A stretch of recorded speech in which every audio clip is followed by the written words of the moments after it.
Hello बच्चों, let's read this question. The question is consider the following four statements A to D. Select करना option जो कि include करते हैं सभी correct ones only. First statement given है at all the time of inspiration contraction in diaphragm and external intercostal muscles takes place. B given है normal breathing को जो है एब्डोमिनल ब्रीदिंग भी कहा जाता है। C given expiration during sneezing, coughing, yoga, normal expiration during which ICM and abdominal muscles relax करते हैं। डी गिवन इंस्पिरेशन अकर होता है जो प्रेशर होता है with in the lungs, intrapulmonary pressure वो मोर होता है देन द एटमॉस्फेरिक प्रेशर। तो जो करेक्ट वंस है सिर्फ उन्हीं को कंसिडर करना, बेसिकली जो करेक्ट स्टेटमेंट्स है उनको सेलेक्ट करना है, देन उसके बाद जो करेक्ट ऑप्शन होगा उसको सेलेक्ट करना। ऑप्शन गिवन है statement A B C D सारे करेक्ट है, स्टेटमेंट सिर्फ ए करेक्ट है, statement A B C correct है, यहाँ पे स्टेटमेंट ए और बी सिर्फ यहाँ पे करेक्ट है। सबसे पहले बात करेंगे यहाँ पे की कॉन्सेप्ट के बारे में।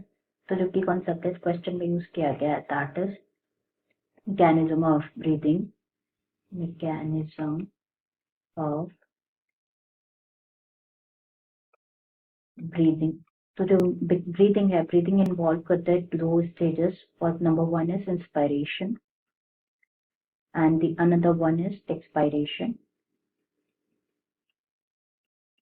इस पर बात करें यहाँ पे रिगार्डिंग इंस्पायरेशन। इंस्पायरेशन क्या होता है ड्यूरिंग विच जो एटमॉस्फेरिक एयर है, एटमॉस्फेरिक एयर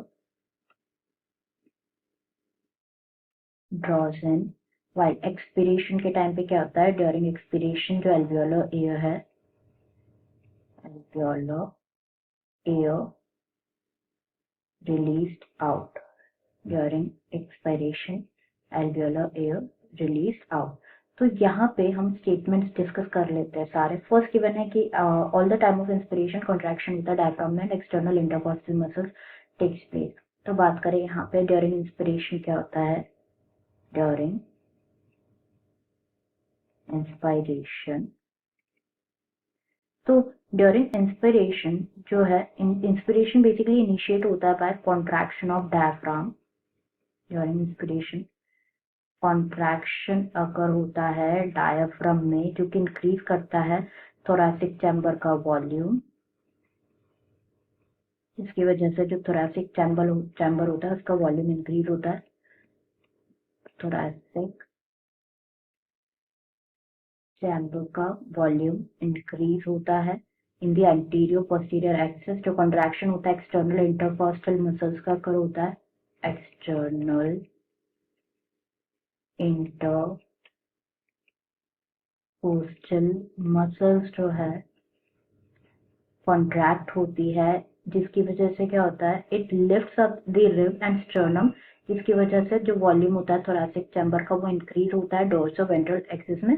एंड ओवरऑल क्या होता है जो थोरैसिक वॉल्यूम है, थोरैसिक वॉल्यूम है वो ओवरऑल इंक्रीज होती है, जो कि कॉज करते हैं smaller increase in pulmonary volume. तो यहाँ पे जो फर्स्ट स्टेटमेंट गिवन है कि all the time of inspiration contraction occur होता है डायफ्राम में, एक्सटर्नल इंटरकोस्टल मसल्स जो है कॉन्ट्रैक्ट होती है, ये स्टेटमेंट बिल्कुल ट्रू है। नेक्स्ट गिवन है नॉर्मल ब्रीदिंग को एब्डोमिनल ब्रीदिंग भी कहा जाता है, बिल्कुल करेक्ट है। नॉर्मल ब्रीदिंग को एब्डोमिनल ब्रीदिंग भी कहा जाता है, बेली ब्रीदिंग भी कहा जाता है, बिल्कुल ट्रू स्टेटमेंट है यहाँ पे।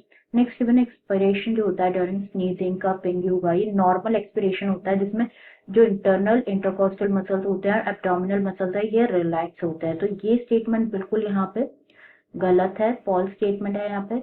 एंड नेक्स्ट यहाँ पे गिवन है कि इंस्पिरेशन अगर होता है अगर जो प्रेशर होता है with in the lungs, intra pulmonary pressure वो ज्यादा होता है देन द एटमॉस्फेरिक प्रेशर। तो ये बिल्कुल गलत है, क्योंकि इंस्पिरेशन कब अगर होता है जो प्रेशर होता है विद इन द लंग्स, मतलब इंट्रा पल्मोनरी प्रेशर जो है वो लेस होता है देन द एटमॉस्फेरिक प्रेशर। यहाँ पे अपोजिट लिखा हुआ है, इंट्रा पल्मोनरी प्रेशर जो है ये लेस होता है than the atmospheric pressure, atmospheric pressure. तो ये स्टेटमेंट भी यहाँ पे क्या हो जाएगा, फॉल्स है। हमें सिर्फ ट्रू वन सेलेक्ट करने थे, तो true statements are A and B.